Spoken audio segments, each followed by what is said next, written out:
Bien, esta mañana vamos a compartir una enseñanza que por lo menos a mí Dios ha movido mi vida a través de ella y espero que así lo haga esta mañana también con todos los que estamos aquí.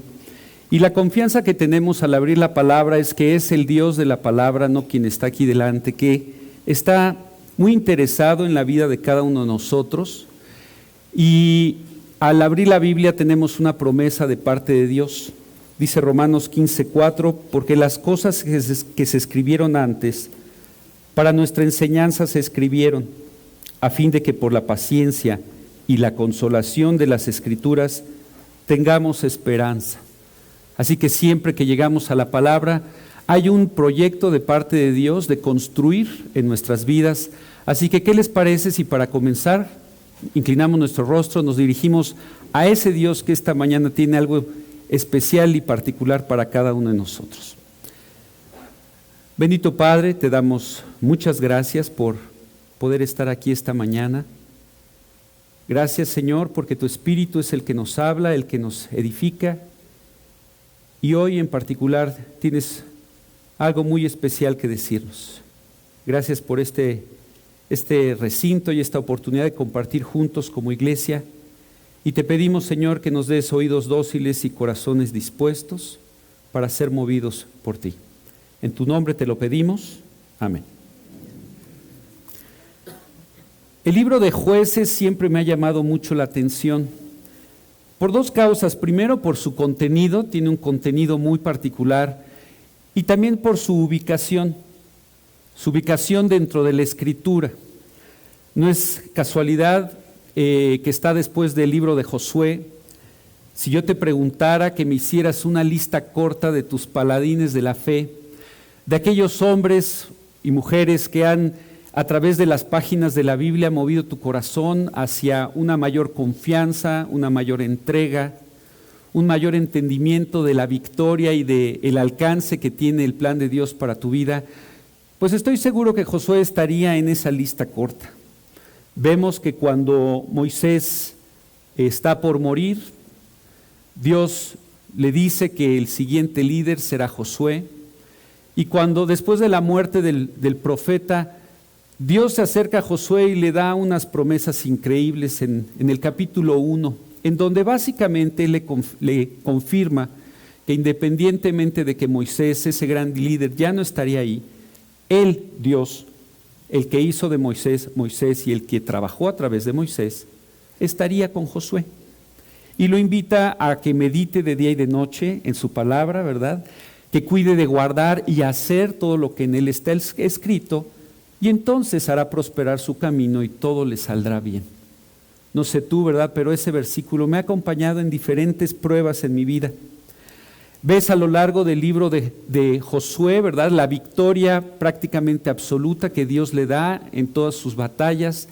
Y al final del libro, cuando Josué ya es anciano, cuando ha hecho todo lo que Dios le pidió que él hiciera, se despide del pueblo de Israel en un discurso increíble, lo pueden leer en los últimos capítulos de Josué, y básicamente les dice lo mismo que Dios le dijo a él en el capítulo 1, que tienen que hacer de la palabra de Dios su columna vertebral, su cimiento, esa roca sobre la cual ellos deben avanzar, que ellos deben hacer las promesas de Dios una realidad en sus vidas, que la victoria que Dios le prometió a él cuando apenas iban a entrar a la tierra prometida, seguía siendo vigente ahora que él partía, y que cada tribu tendría que completar el trabajo que Dios tenía para ellos. Los invita a la obediencia. Y en una forma muy solemne y a la vez fuerte, les advierte contra abandonar a Dios, abandonar sus principios. Incluso les hace hacer un juramento. Les hace jurar que no van a abandonar a Dios, que no van a abandonar los principios, que no van a descuidar la palabra. Incluso les dice que ahí está Dios para seguirlo, pero que si no quieren seguirlo, pues ahí tienen el abanico de deidades, ya sea las de Egipto, de donde habían salido, ya sea las de Mesopotamia, donde sus antepasados habían vivido, y que si alguna de ellas les convencía, pues que fueran y las siguieran, pero que no estuvieran claudicando entre dos pensamientos, que no estuvieran un día para un lado, otro día para el otro, porque de esa forma Dios no podría cumplir sus promesas ni darles la victoria completa que les había venido dando todos estos años cuando Josué los lideraba en la batalla.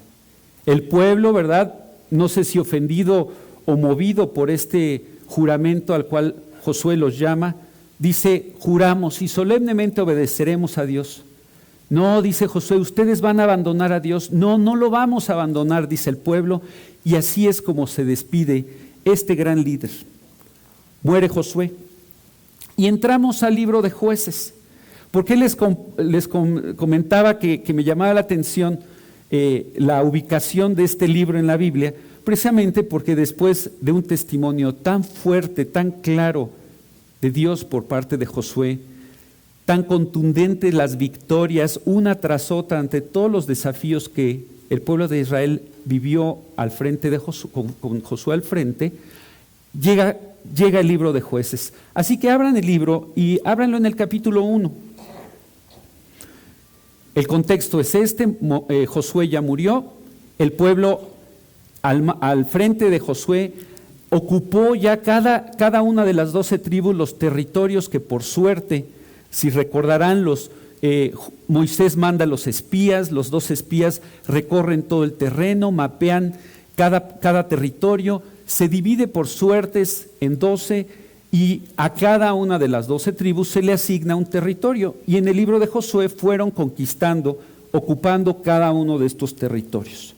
En el libro de Jueces, ya sin Josué, ahora cada tribu, pues yo creo que está como incierta, insegura, ya no está el líder, seguirán vigentes las promesas, ya no está Josué, seguirá Dios tan interesado en que venzamos como era antes.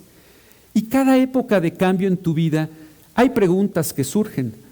En mi vida, mi natural incredulidad ante cualquier desafío siempre me lleva a cuestionarme: ¿seguirá Dios tan al pendiente de mi vida? ¿Su cuidado tan presente por mí? ¿Su mano seguirá tan poderosa como en aquella o esta otra batalla? ¿Ese Dios que tiró los muros de Jericó podrá ahora que ya no está Josué? Así que empieza el libro de Jueces de una forma muy particular y voy a ir leyéndolo, y abran sus Biblias y sigan mi lectura, los primeros versículos del 1 al 3. Dice así: aconteció después de la muerte de Josué que los hijos de Israel consultaron a Jehová diciendo: ¿quién de nosotros subirá primero a pelear contra los cananeos? Y Jehová respondió: Judá subirá. He aquí que yo he entregado la tierra en sus manos. Y Judá dijo a Simeón su hermano: sube conmigo al territorio que se me ha adjudicado y peleemos contra el cananeo, y yo también iré contigo al tuyo. Y Simeón fue con él. Empezamos viendo que las tribus hacen algo muy, muy recomendable ante cualquier diferencia o dificultad. Consultaron a Jehová, oraron, ¿sí? Siempre que tengas dudas, ponte a orar. Y oraron precisamente para ver si Dios seguía con ellos, si la victoria seguía siendo vigente, si podían subir a conquistar. ¿Pero qué no habían ya conquistado, Alex? ¿Qué acaso ya no tenía cada uno su heredad? ¿Qué acaso con Josué no habían terminado la tarea y ya todos estaban felices en su casa? Bueno, eso pareciera. Pero ahora que estamos viendo el zoom in que hace Dios en el libro de Jueces, vemos que cada tribu, aunque ya tenía sus linderos establecidos, aunque ya estaba por ahí, evidentemente no habían tomado tan en serio este asunto de vencer, derrotar, expulsar, destruir al cananeo. Así que cada uno, volteando a sus territorios, dijo: oye, en realidad ya estoy aquí, pero todavía no controlo aquí. Y Judá, Dios le confirma: sí, la victoria está ahí. ¿Quién sube primero? Judá. Y Judá pues dice: ok, Dios, yo voy. Simeón, ¿me acompañas? ¿No? La tribu de junto. Y está bien, a veces en nuestros retos de fe, en las victorias, sí tenemos fe, pero necesitamos un empujoncito. Y Judá se apoya en Simeón, su otra de las tribus cercanas. ¿Vamos? Ok, vamos. Así que es motivante este inicio. las tribus buscando a Dios, Dios confirmando, efectivamente Josué ya no está, la victoria sigue estando y yo que les he dado todas estas territorios y todas estas promesas cumplidas, sigo al frente. Así que va Judá, acompañado de Simeón, y si leemos el pasaje, no lo vamos a leer todo, pero vamos a ver que efectivamente empiezan a derrotar, empiezan a vencer, empieza cada uno a conquistar. ¿Por qué tenían que conquistar todo el territorio de Israel? Bueno, si recordamos a Abraham, a ese amigo de Dios, 430 años antes, un poco más, él ya estaba en la tierra prometida. Él fue extranjero y peregrino. ¿Y por qué Dios no se la dio ahí? ¿Para qué tanto tema de que se fueran a Egipto 400 años, la esclavitud, y luego ya regresar a la tierra? Pues no hubiera sido más fácil que ya se la dejaran a Abraham y nos ahorramos todo lo que vivimos en Egipto, Alex. Bueno, Dios le explica a Abraham. En Génesis 15, cuando Dios le está diciendo a Abraham que va a ser de él una gran nación y que va a haber una gran descendencia de parte de él, él explica que se necesita tiempo para que de una persona venga una gran nación. Pero ese tiempo no solo Dios lo planeó para que de un hombre hubiera una gran nación, es decir, que se multiplicaran y crecieran en número, sino que a la vez ese tiempo era necesario por algo. Dice Génesis 15 en el versículo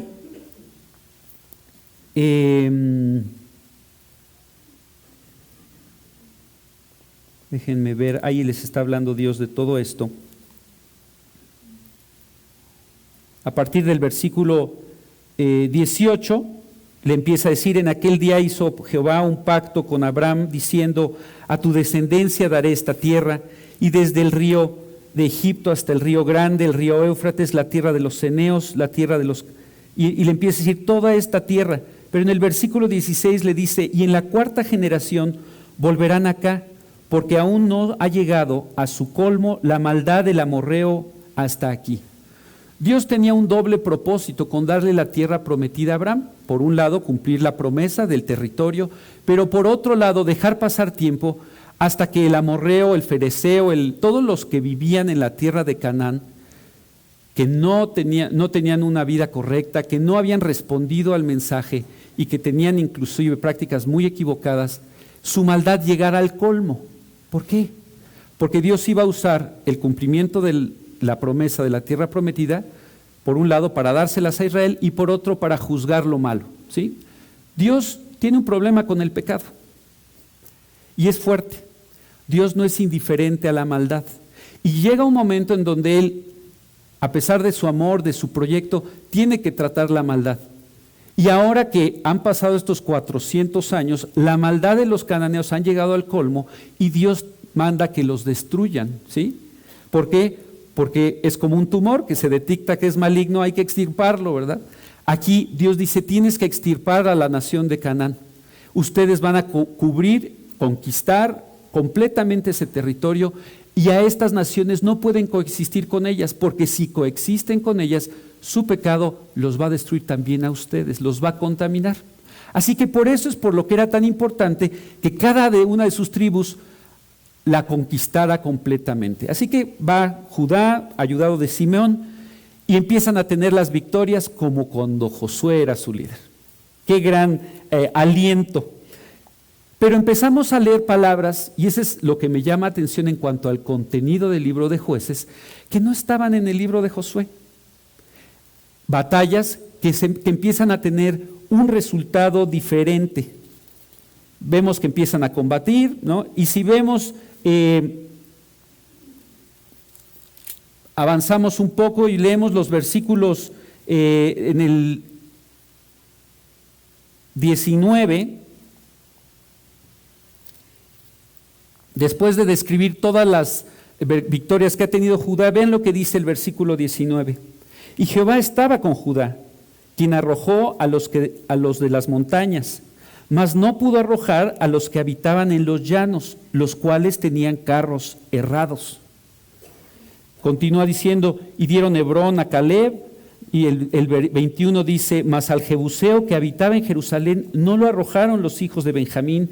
El Jebuseo habitó con los hijos de Benjamín en Jerusalén hasta hoy. Empezamos a ver palabras que no estaban en el libro de Josué. No pudo, no arrojó, no los pudo conquistar, los derrotaron. ¡Ah, caray! Dios estaba con ellos, ¿por qué no derrotaron? Y esa es la gran interrogante que se plantea en este primer capítulo de Jueces y en el 2. ¿Cómo Dios ya entró a tu vida? Dios te promete victoria. ¿Hay áreas equivocadas en tu vida? Dios te ha prometido victoria sobre esas áreas. Hay desafíos, hay áreas en las que tienes derrotas. ¿Por qué si Dios te promete la victoria? Esta enseñanza es para ti. Para aquellas personas como yo, que quizá vemos áreas en nuestra vida en las cuales la victoria de Dios, que sí se ha establecido en muchas otras, como que pareciera no poder. ¿Por qué aquí no pudieron? ¿Acaso son los carros errados de los que tenían estos? ¿Tiene un problema Dios para vencer los carros de hierro? No, ¿verdad? Si recordamos cuando Moisés están saliendo de Egipto y Moisés decide perseguirlos, ellos tenían, se hace énfasis, tenían muchos carros cerrados. Y vemos que Dios no tuvo problema para abrir el Mar Rojo, pasar ellos, el pueblo de Israel, y cerrarse encima de todos esos carros cerrados y fin del problema. Así que el problema aquí no era ni el equipamiento militar, ni la estrategia, ni el número de los enemigos. El problema es otro. Pero no solo sucedió aquí, sino si seguimos leyendo, fíjense, me voy a ir saltando los inicios de los versículos a partir, vemos que empiezan a salir cada una de las tribus a conquistar sus territorios. Y vamos a ver palabras, estas mismas palabras, ¿no? A partir del versículo 27. Tampoco Manasés arrojó a los de Bet-Seán. No voy a leer todas las aldeas, pero estoy haciendo énfasis en el inicio. Tampoco Manasés. El siguiente, el 29, tampoco Efraín arrojó al cananeo que habitaba en Geser. El 30, tampoco Zabulón arrojó a los que habitaban en Quitrón. El 31, tampoco Aser arrojó a los que habitaban en Aco. Y así vamos a ver, el 32 dice, y moró Aser entre los cananeos que habitaban en la tierra, pues no los arrojó. Y así vemos cada una de las tribus, tampoco pudo, y no arrojó, y no venció. Esta es una narrativa opuesta al libro de Josué, opuesta a la esencia de Dios que quiere darte victoria. Y es muy importante que entendamos cuál es la causa por la que Israel no pudo con estas tribus y por las cuales un creyente en el cual mora Dios y se enfrenta a áreas no experimenta la victoria. ¿Acaso el poder de Dios ha disminuido? ¿Acaso, verdad, la victoria ya no aplica para ti, tiene fecha de caducidad y después de ciertas victorias ya te gastaste los boletitos y ya no aplica? No, ¿verdad? La explicación está en el versículo 28, que a propósito me lo salté. Fíjense, esta sentencia lapidaria dice, pero cuando Israel se sintió fuerte, hizo al cananeo tributario, mas no lo arrojó. Aquí nos dice que llegó un momento en que Israel, después de todas estas victorias que Dios le había dado, se sintió fuerte.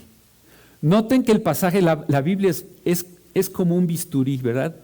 Es precisa. No dice que Israel fue fuerte y como era fuerte ya pudo esto o aquello. No, se sintió fuerte. Y como se sintió fuerte, pensó que ya la obediencia al mandato de Dios de destruir a Canaán ya no era tan necesaria. Es más, ¿por qué no usarlos como aguadores, como gente de servicio, como esclavos? ¿Por qué matarlos? ¿Por qué destruirlos? Si podemos aprovechar esta situación y hacernos de mano de obra barata. Y su aparente sentido de fuerza les hizo perder de vista la razón por la que Dios les había prometido ese territorio y había esperado 400 años para que la maldad de todos esos pobladores llegara a un punto donde tenían que ser destruidos. ¿Por qué tenían que ser destruidos? Cuando tú te convertiste, ¿se acuerdan? Cuando se convirtieron, remóntense a ese momento. ¿Qué sabías de la Biblia? Yo nada. ¿Qué tan fuerte eras en ese momento? Date cuenta de las pasiones, de los vicios, de los problemas que enfrentabas en ese momento. ¿Vencías? ¿O eras vencido? ¿Eras fuerte o eras débil? ¿Eras señor o eras esclavo? Yo era esclavo. ¿Tenías ganas de salir adelante? ¿De ya no vivir así? Claro, estoy seguro que sí. Pero ¿podías cambiar? No. ¿Y qué hizo Dios? Llegó con su palabra, te dijo que Él había pagado por tus pecados, que Él tenía una nueva vida para ti, que no necesitabas ni hacer nada ni saber nada, Él lo había hecho todo, Él lo sabía todo y simplemente tocando a la puerta te estaba ofreciendo entrar para salvarte y hacer de ti una nueva persona. No sé qué pasó ese día en tu vida, pero yo no lo olvido. Porque recuerdo que después de levantar los ojos, después de haberlo invitado a mi vida, experimenté una paz que no entendía. Experimenté una presencia de Dios que tampoco sabía qué era. Y al paso de los días empecé a sentir un impulso de leer la Biblia, de hacer lo correcto, y empecé a tener un sentido hacia lo malo que yo no tenía antes. Me empezaron a llamar la atención las malas palabras que siempre habían salido de mi boca y nunca me habían molestado. Bueno, sí, de vez en cuando me molestaban, pero nunca como para dejarle de decirlas. Y todas aquellas pequeñas o grandes cosas que yo había venido haciendo mal y que ya me había habituado a ellas porque dije, así es la vida, no hay forma de cambiar. De repente Dios las empezó a cambiar. Y me di cuenta que yo, siendo débil, en Dios tenía una fuerza, ese querer como el hacer por su buena voluntad. Pero llega un momento que fue en la vida de Israel, que después de haber visto la manera tan prodigiosa que los sacó de Egipto, la manera como ese mar rojo se abrió para ellos y se cerró para los egipcios, esos 40 años de provisión, el maná, la lumbrera, la columna, y todo lo que han vivido hasta ahora, hizo que ellos se sintieran fuertes. Y lo mismo puede pasarte como creyente. Yo ya sé, yo ya conozco, yo ya puedo, e inclusive podemos voltear y ver en nuestra vida milagros increíbles por parte de Dios que nos confirman que efectivamente hay una fuerza, hay un poder, hay una guía que antes no había. Pero el peligro es olvidar la fuente de esa fortaleza, la fuente de esa victoria. No eres tú, no soy yo, ha sido Dios. Ha sido Dios que cuando Él puede hacer su voluntad y tú dejas de hacer la tuya, ha hecho lo que siempre hace: vencer, guiar, conquistar, derrotar. Dios no es vencido de nada. Pero aquí el problema fue que Israel se sintió cómodo, se sintió fuerte y pensó que ya podía administrar para su conveniencia, incluso sacar ventaja de algo que Dios había mandado destruir. Y lo mismo pasa en el pecado en la vida del creyente. Hay áreas que llegamos a un momento donde decimos, pues mira, ya todo esto está bien, esto está bien, esto está bien, esto está mal. Pero parece que no está tan mal, esto lo puedo administrar. E incluso pensamos que podemos sacar ventaja de cosas equivocadas porque ya somos fuertes. No, no somos fuertes, nos sentimos fuertes. Y esa fue la gran tragedia del pueblo de Israel. Y puede ser también la gran tragedia de los hijos de Dios, que podemos empezar a no entender derrotas en nuestra vida cuando hay victorias evidentes en otras áreas. Y el problema es que las derrotas en un área obedecen a esto. En esa área no he querido obedecer el mandato de Dios o he dejado de ver malo lo que Dios llama malo. Y como ya no lo veo malo, pienso que lo puedo administrar. De esto puedo sacar algún beneficio, puedo obtener algo. Y entonces lo dejo ahí. Y no me doy cuenta que esas islas de desobediencia poco a poco irán poniendo en riesgo todas las victorias y todo el terreno ya conquistado por Dios. Porque la vida nueva te la da Cristo. En un sentido, no te dio todo para que Él se pudiera ir hacia atrás y tú vivir tu vida independiente a Él. La fuerza en la vida cristiana es la dependencia a Dios. El que tú abras la Biblia, eso que Dios le dijo a Moisés, le dijo a Josué y tuvieron muy claro,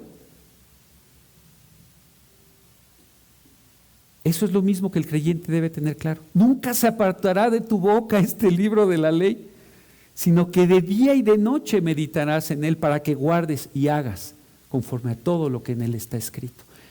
Es hacer válidas las promesas de Dios, pero creyendo la forma en que Dios le las daba. Así que este fue la gran tragedia de la nación de Israel.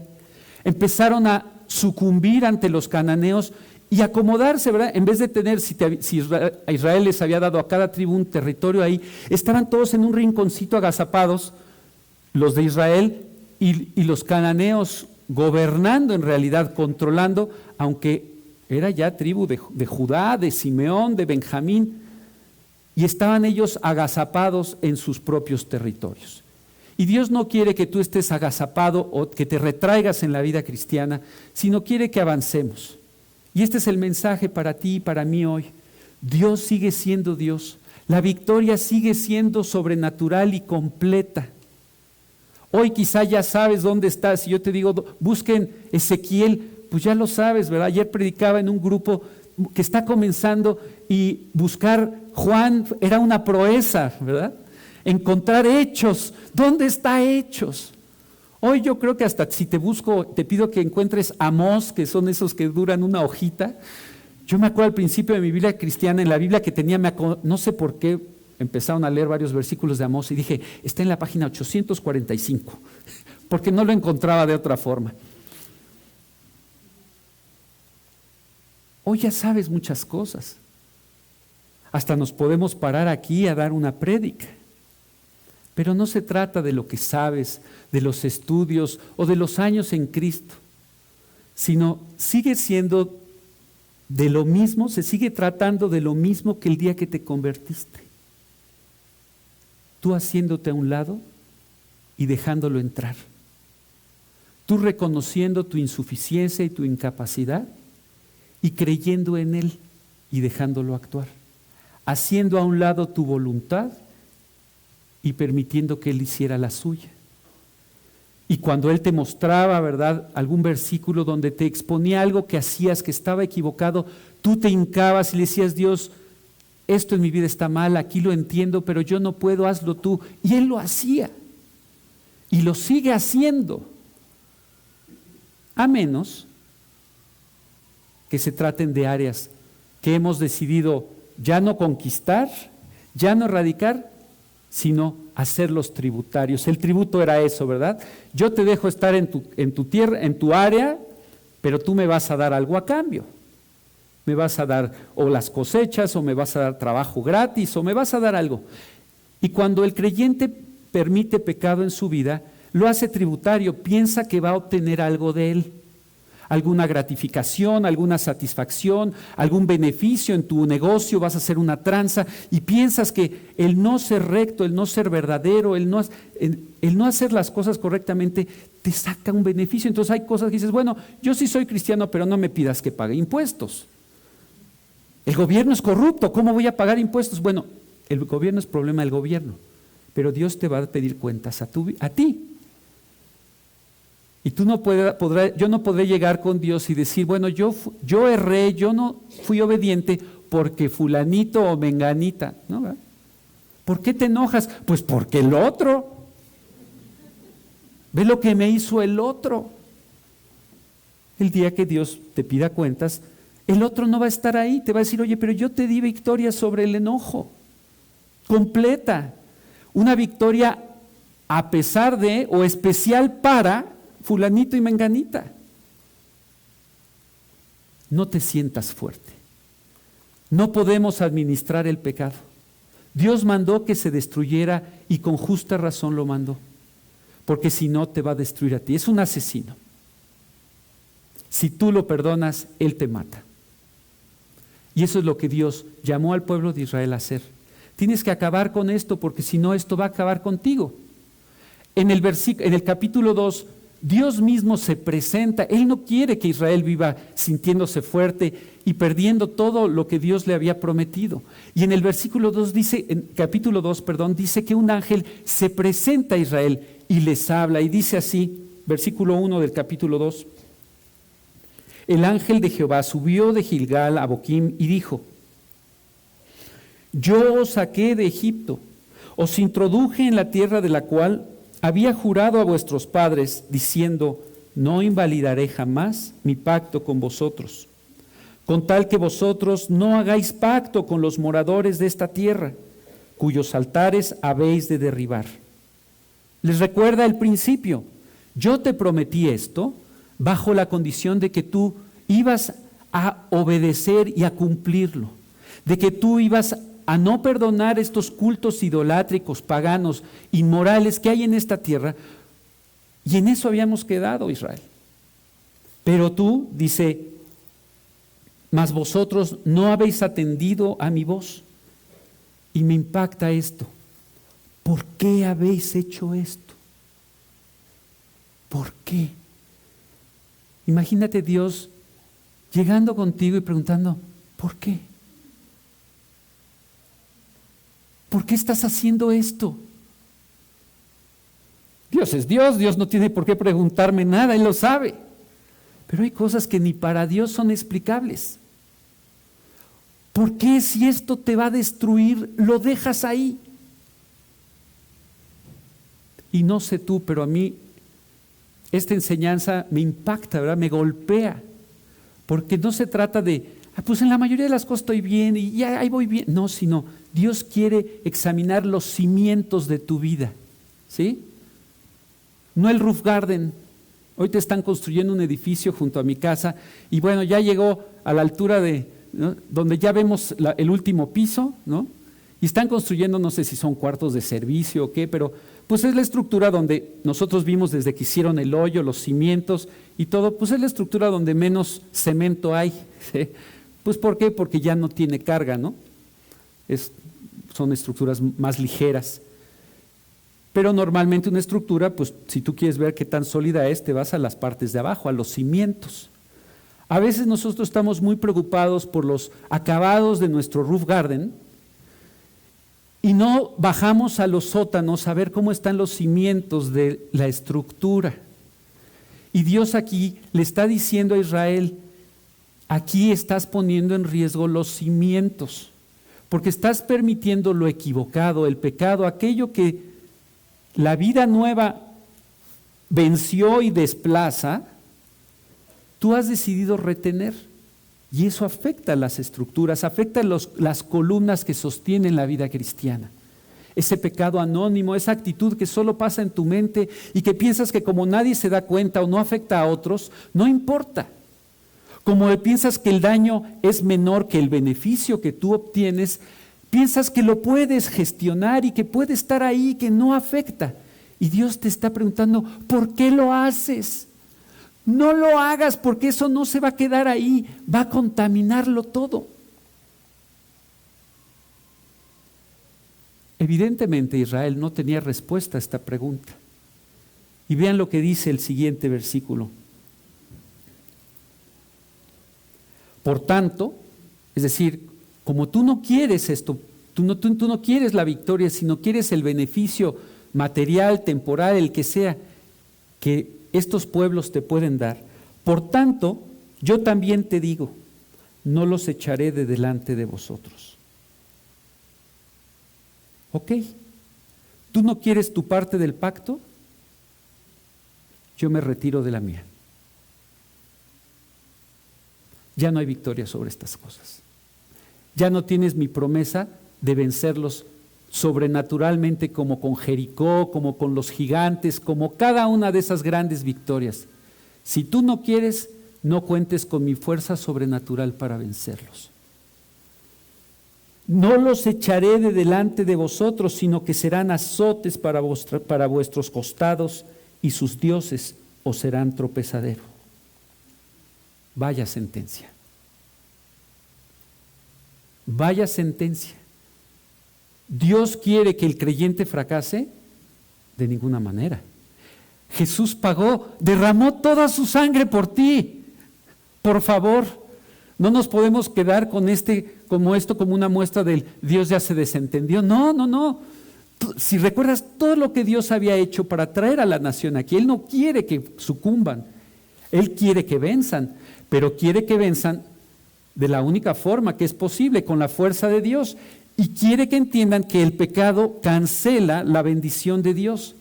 El pecado cancela la guía. El pecado, no me refiero al pecado en general, sino el pecado voluntariamente autorizado en la vida de quienes estamos llamados a vivir limpios y quienes tenemos el poder y la gracia para hacerlo.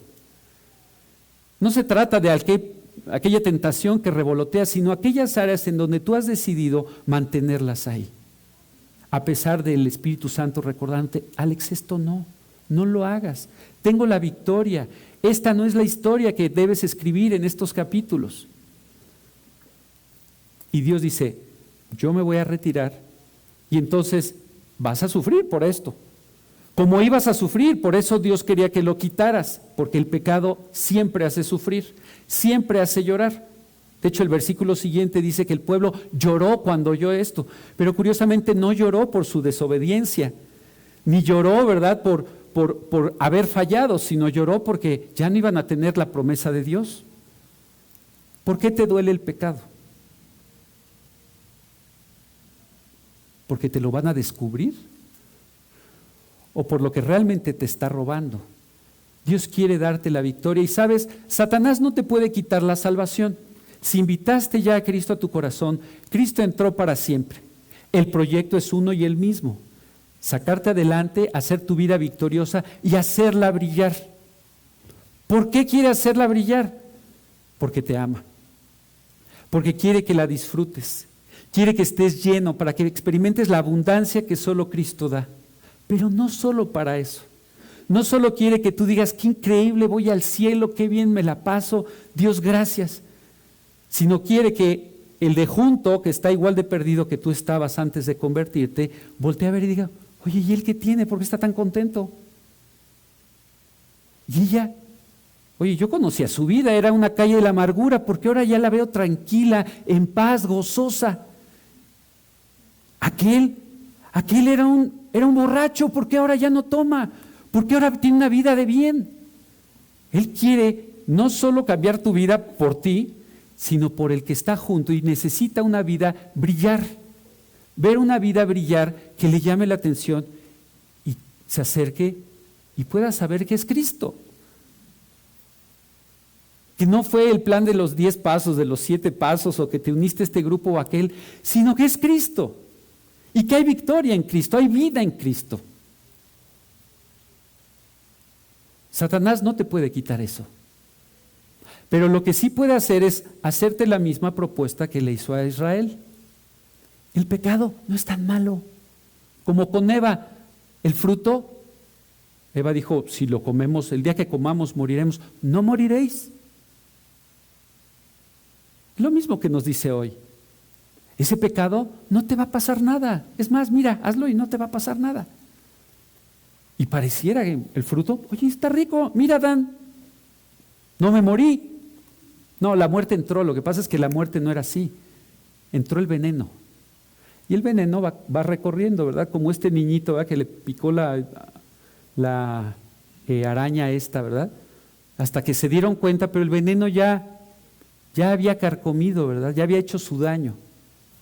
No es una muerte fulminante la que nos llega por el pecado, pero va el veneno incapacitando, destruyendo, quitando la vida. Y eso es el pecado, nos va quitando la vida que Dios nos da sobrenaturalmente. Y Dios no quiere esto para sus hijos. Satanás te quiere hacer los planteamientos, haz tributaria esta área. Hazla tributaria, no la destruyas, no la expulses de tu terreno, de tu vida. Hazla tributaria. Y Dios te dice, no lo hagas. Porque esto te va a afectar a ti, va a afectar el plan de Dios. Y te vas a hacer de una esclavitud de la que yo pues te salvé para librarte, es la verdad. Cuando Jesús, hablando con quienes hablaba en Juan 8, hablando del pecado, le dice: el que hace pecado, esclavo es del pecado. Dice: y si el Hijo os libertare, seréis verdaderamente libres. Hablando de la esclavitud del pecado. Así que aquí vemos una tragedia. ¿Por qué? Porque Israel no recapacitó ante esta pregunta de Dios, se entristeció, pero no cambió. La tristeza no ayuda, es el arrepentimiento el que le permite a Dios actuar. Así que hoy no necesita tus lágrimas Dios, sino necesita un genuino arrepentimiento, que vuelvas a su palabra, a la obediencia a ella y a tomarla como es, como la palabra de Dios. Y si hoy ya sabes algo, te sientes fuerte, pues no es por sentimientos, la verdad. De hecho, hoy el cristianismo está agobiado por una vida llena de sentimentalismos. La vida se vive por cómo te sientas. Pues yo me siento bien con este pastor, pues voy ahí. Ya no me siento bien, me voy a ir con otro pastor. Yo me siento bien con esta enseñanza, ya no me sienta bien con esta enseñanza, no va conmigo, me voy a un lugar donde me hablen lo que sí yo sienta bien. Cuando el mensaje no es mío o de aquel es de la Biblia. Que nos incomode la Biblia, está bien, pero en aquellas áreas donde te incomoda es porque Dios quiere hacer algo nuevo. Entonces no cierres la Biblia porque te incomoda, más bien pídele a Dios: Dios, esta área que me incomoda porque yo vivo de otra forma o pienso de otra forma, que tu palabra desplace mi punto de vista. Pero Israel no quiso. Y no solo hicieron tributario al cananeo, sino terminó sucediendo lo que Dios les había advertido. En el capítulo 2, en los versículos 11 y 12, vean lo que sucede. Después los hijos de Israel hicieron lo malo ante los ojos de Jehová y sirvieron a los Baales. Sucedió lo que Dios les dijo que por eso los tenían que destruir, porque iban a acabar adorando a esas deidades. Dejaron a Jehová, dice el 12, el Dios de sus padres, que los había sacado de la tierra de Egipto, y se fueron tras otros dioses, los dioses de los pueblos que estaban en sus alrededores, a los cuales adoraron y provocaron a ira a Jehová. ¡Qué tragedia! Y en tan solo 2 capítulos, ¿verdad? Después de este tremendo libro de Josué, que es el monumento a la victoria, y Josué mismo, así que no nos podemos confiar. Gracias a Dios por los pastores increíbles que delante de Dios nos predican, nos abran la palabra y con su vida nos exhortan. Yo le doy tremendas gracias por Juan Manuel, por Javier y por cada persona que no solo nos expone en la palabra, sino con su vida nos ejemplifican las enseñanzas. Y por cada creyente, no solo los pastores, sino por cada creyente, discípulo a discípula, que le creen a Dios y sus vidas brillan. Porque eso es lo que pasa, la obediencia le permite a Dios actuar, y donde Dios actúa, la vida brilla. Y es verdad, hay problemas, hay enemigos formidables, hay gigantes, yo lo sé. Pero ese no es el problema nunca fueron los carros cerrados.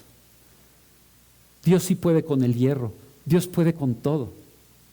Él es el Dios que nos salva, pero hay que dejarlo al frente a Él. Hay que dejarlo actuar a Él. Y esa es la gran promesa que vemos que a Israel, aquí en el libro de Jueces, se le empieza a perder. Es como que se le cayó y no supo dónde se le cayó. Y se sintió fuerte, y este fue el principio del fin.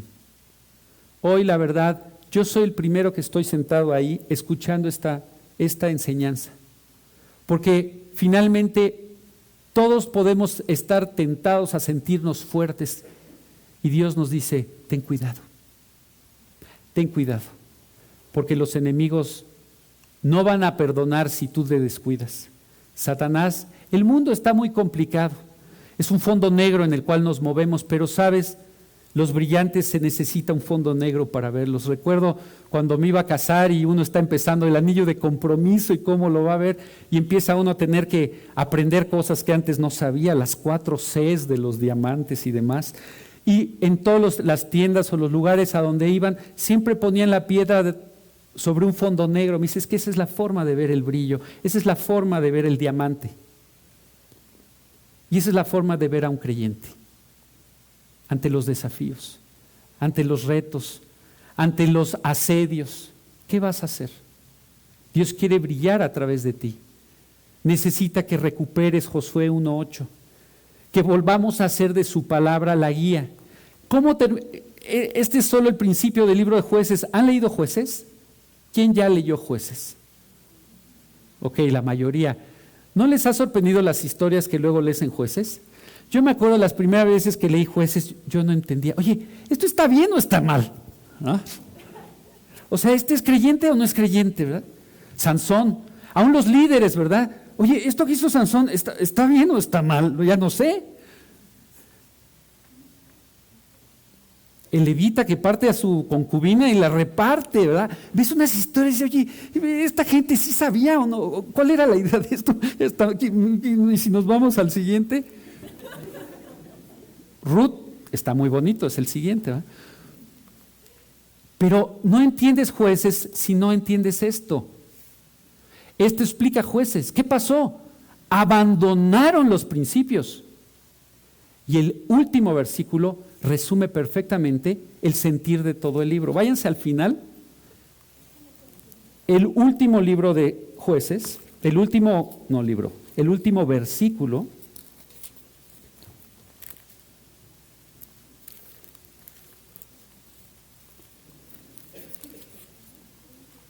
Y fíjense cómo dice. Digo, aquí ustedes no leen, en otros grupos el auditorio participa en la lectura, me encantaría, pero en estos días no había rey en Israel, cada uno hacía lo que bien le parecía. Y el problema no era que era el rey, que si no había rey, porque cuando no había rey hacían lo que bien les parecía, cuando hubo rey hacían lo que bien les parecía, cuando estuvieron conquistados por Nabucodonosor hacían lo que bien les parecía, cuando llegó Jesús hacían lo que bien les parecía. Es decir, el problema aquí no es el rey, sino se habituaron a hacer lo que se les antojaba, lo que les pegara su regalada gana, como dicen. Y ese es el problema. Cuando cierras la Biblia, entonces dime, ¿qué es lo que te guía? Si yo cierro este libro, ¿bajo qué principios voy a aprobar o desaprobar, hacer o dejar de hacer? Mi propio corazón, ¿verdad? El problema es que yo tengo mi corazoncito, tú tienes tu corazoncito, tú tienes tu corazoncito, tú tienes tu corazoncito, y entonces muy pronto, por ejemplo, la iglesia que estamos llamados a tener un mismo sentir en Cristo Jesús, y para eso Dios nos dio la Biblia, para darnos el mismo sentir, para eso nos puso al Espíritu Santo, para tener un mismo sentir, pues de repente cerramos este libro, pues yo creo que se debe hacer esto así, yo creo que se debe hacer así, y yo creo que no se debe hacer, y yo creo que sí se debe hacer. Y esa es la tragedia del mundo cristiano y puede ser la tragedia de tu vida o de la mía. Si yo cierro la Biblia, ¿cómo sé lo que está bien y lo que está mal? Pues como me lata mi corazoncito. Y un día me va a latir de una forma, otro día me va. Ya ves qué constante es nuestro corazón, ¿verdad? Qué confiable es. Es más, Dios te advierte que no confíes en tu corazón. Engañoso y perverso, ¿verdad? Más que todas las cosas, o sea, no, por favor, ahí no lo pongas al volante. Cada uno hacía lo que bien le parecía, entonces sí entiendes por qué Sansón hacía lo que hacía, por qué el levita hizo lo que hizo, por qué Micaía tenía su estatua ahí de talla, por qué había efod donde no había sacerdote, por qué dices, oye, pero aquí ya cada uno estaba haciendo su propia versión del culto. Y ese es el tema.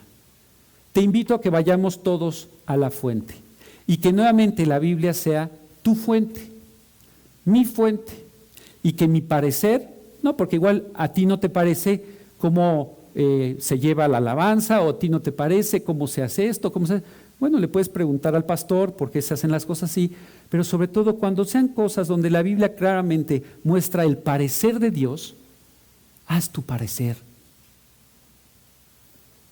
a un lado. Destruye al cananeo, no lo hagas tributario, Porque además esto del pecado no es un tema de parecer. La Biblia claramente te habla de esto. Así que corre a Dios porque Dios no ha cambiado, su promesa no ha cambiado, su plan de hacerte vencer y brillar no ha cambiado. El enemigo sigue siendo el enemigo y tú tienes que tratarlo como dice la Biblia que hay que tratarlo. Pero el proyecto es maravilloso, es enorme. Vámonos a Colosenses 3, versículos 16 y 17.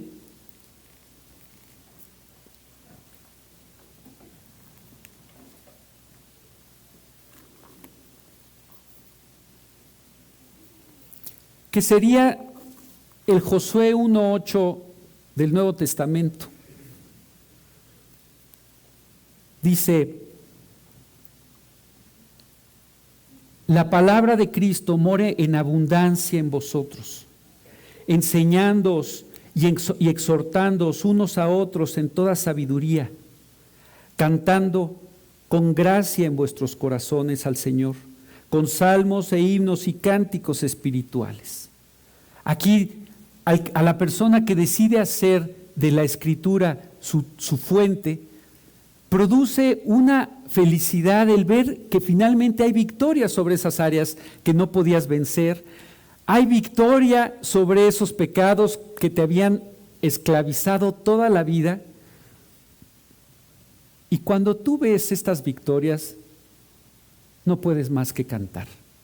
Cuando Israel va saliendo después de ver el mar rojo cubrir a sus enemigos, María empieza a entonar un cántico, empiezan a cantar las victorias de Dios. Y esa es la vida normal de un creyente. Vivir cantando las maravillas de Dios en nuestra vida, sobre nuestros gigantes, sobre nuestros cananeos, ¿verdad? Sobre todas estas áreas en nuestra vida que nosotros vemos como islas minúsculas que no afectan a nada. Es mi gustito. Pero vemos que es un veneno que va a cundir y afectarlo todo. Va a cancelar la vida de Dios, la promesa de Dios, la salvación no, pero el proyecto para esta vida de brillar y ser útiles y participar en la salvación de los que están cerca. Así que hoy tenemos que vivir en estos cánticos espirituales. Ahorita vamos a cantar. Qué hermoso es oírnos cantar. Pero el más hermoso es el himno que sale de un corazón en gratitud por lo que Dios está pudiendo hacer, por las victorias que Él te puede dar donde tú no puedes. Y el versículo 17 dice, de Colosenses 3, y todo lo que hacéis, sea de palabra o de hecho, hacedlo todo en el nombre del Señor Jesús, dando gracias a Dios Padre por medio de Él. Y este es el parámetro. Ok, tengo la Biblia, y si algo voy a hacer, hacerme primero la pregunta: ¿lo puedo hacer para la gloria de Dios? Todo lo que hagáis, o sea, toda la palabra y hecho, pásalo por este colador, por este filtro. Jesús, ¿puedo hacer esto en el nombre de Jesús? ¿Puedo darle la gloria a Jesús con esto que estoy haciendo? Hazlo, si sí, hazlo. Y si no, detente. Quizás sea una de esas áreas que hoy Dios te está mostrando que hay una victoria completa sobre ellas, y hoy puede ser el último día que ese enemigo respire en tu vida. Acaba con él, no por tu fuerza, es por la suya. Hoy estamos aquí no por nuestra sabiduría o nuestra fuerza, es por Él. Mantente siempre descansando en Él, y cuando veas un poquito de arrogancia, de sentir, mira aquí, mira, yo ya sé, aguas. Voltea al día que te convertiste. ¿Cuánto sabías? Nada. Y Dios lo hizo todo. Hoy, como dice un versículo, de la manera que habéis creído en Él, de la manera que habéis creído en Cristo, andad en Él. ¿Cómo creíste en Cristo? Fue una fe completa en Él, porque tú no podías nada, ni sabías nada, ni... Así, Dios nos invita a vivir nuestra vida. Vamos a orar. Bendito Padre, te damos muchas gracias porque todo depende de ti. tú nos amaste, tú nos buscaste, tocaste a la puerta de nuestra vida, entraste, hiciste todas las cosas nuevas, hablaste y hubo vida donde había muerte, hubo luz donde siempre reinaron las tinieblas. Nos enseñaste a caminar, nos tomaste de la mano y nos has conducido. Pero Señor, también sabes del cananeo, también sabes, Dios, de las derrotas, de la incredulidad. Y es verdad, no hay respuesta a la pregunta, ¿por qué? ¿Por qué has hecho esto? Así que hoy nos presentamos delante de ti, abrimos nuestra vida y no queremos terminar como Israel, haciendo cada uno lo que bien le parece, haciendo yo lo que bien me parece. No quiero vivir así, no quiero terminar así. Quiero vivir de acuerdo a tu palabra, lo que a ti te parece. Y destruir lo que yo pienso o lo que yo siento. Gracias porque en ti soy fuerte, yo soy débil. Gracias porque en tu palabra hay sabiduría, yo no sé nada. Y gracias porque tu plan, tus pensamientos son de paz y no de mal para darnos el fin que esperamos. Así que cumple tu plan en cada uno de nosotros.